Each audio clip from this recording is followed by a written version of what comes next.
Malachi, I got your email. I am still working through a bunch of other messages, but I wanted to touch base on this because I wanted to make sure I, something something's getting lost in some translation here. So here's the thing: I look at your attachment, and your attachment is phone numbers, and the notes in here. Here's Let me back up: date, time. When we post to Facebook, in fact, I'm actually going to show you. How about this? As one example, LinkedIn could be another one. So I come into Facebook and I actually have a bunch of organizations that I manage the pages for. For example, here's a client of mine as we switch to it.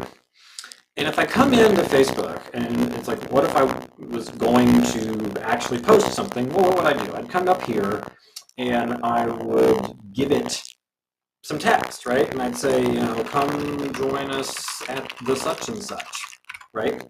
And then I could add an image to it. And I could also paste links in there so that way people could visit the web page for, say, an event registration, and then I post it, which I'm not going to do here.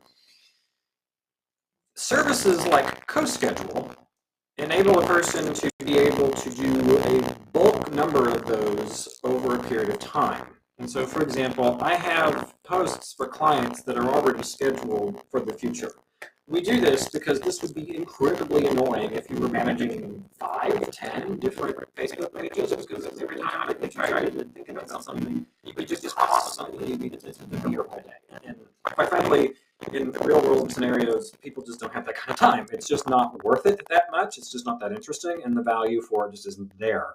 And so what we end up doing is we just end up scheduling all these things in a service like CoSchedule, so that way we just let it handle posting these things for us when it gets to be that time. Because if we're having an event on Thursday, we know on Wednesday we'd like a reminder to be like, hey, tomorrow's the day. And on Thursday we would say tonight's the night, right? And this is where a service like CoSchedule allows you to do that. But in order for that to work, you have to have that spreadsheet, which is the template that you have, which is back here, where the text is what is in the post. It would be like, what would I write if I was on Facebook and I wrote something up here in this box? What would be in that text? It almost certainly would not be a phone number, right? Because nobody on Facebook would, like, why would you do that? The link, you've got some here. The link for this was actually in Canvas, where I gave a sample link to say, here's the link that we're going to use for this particular event. That's probably going to be about the same for all of them. Some people did some different ones along the way, like to a home page or to a donation page or something like that. But more or less, you're going to be repeating that event link. The date, this is fine. Keep in mind that when the Canvas assignment had the details, it's written in the client's prompt about coming up in June. And so the fact that we're doing this posts for 4 days in February and 1 day in March, there's not enough, because the request was for 14 posts, basically one a day for 14 weeks. You could spread that out for the 14 days, including the event. And before, you could do, 2 or 3 mentions per month, which is probably what I would do, because if you just did it every day for 14 days, that's kind of annoying to people. And then in the time, this was also totally fine the way that you have it. CoSchedule can handle this. But the time, one of the benefits of it is that, you can set it to be like 9 a.m. precisely, or a range like you have here.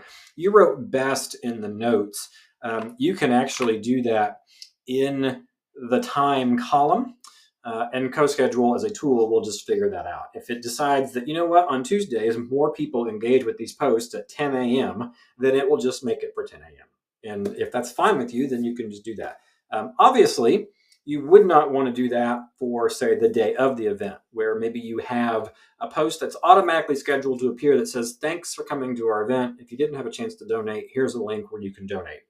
And you would not want to post that until after the event, because it would look weird, right? If there's an event that's happening at 9 p.m. and at 4 o'clock in the afternoon that same day, it said, thank you for coming to the event, that has not occurred yet. right? And so that's where you might set a time versus using the best. So looking at that, that is the situation with your spreadsheet. We're looking to get 14 posts out of it, and we do this just sort of in this linear spreadsheet for the obvious reasons that it saves time. It enables a person to just sort of bulk schedule these things. Lots of tools do this. This is how most organizations do these sorts of things.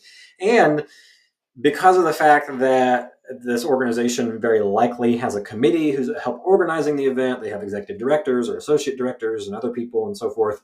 Lots of people are going to put their eyes on this, and they're going to want to see what are we going to say publicly before we just let, in this case, an intern or a new employee or whoever to just carte blanche say things on our behalf that we don't know about until it happens. And so you would be able to pass the spreadsheet around. People could make comments and say, oh, I don't want to say this, or the stat isn't quite right, or whatever. They can do that. And that's why we do it this way. So that's what your spreadsheet needs to be. It needs to be 14 rows, all for that. One of them uses the image. Your image here is totally fine. It's a little stretched on the image. So when you drag images, make sure that you always drag by the corners to keep those things proportional. That way it doesn't sort of squish them in there. And you may have been like, well, Justin, when I tried to do that with the way that the bottom border is, that it just didn't do anything because maybe it didn't fit in that proportion. That's just tough noogies. That just means that the image just doesn't work. And that happens sometimes. So you just gotta make sure that you don't squish people like that. But the bigger problem here is definitely getting a handle on this bulk upload sheet, because there is no context for why the phone number, I don't even know what these phone numbers are for.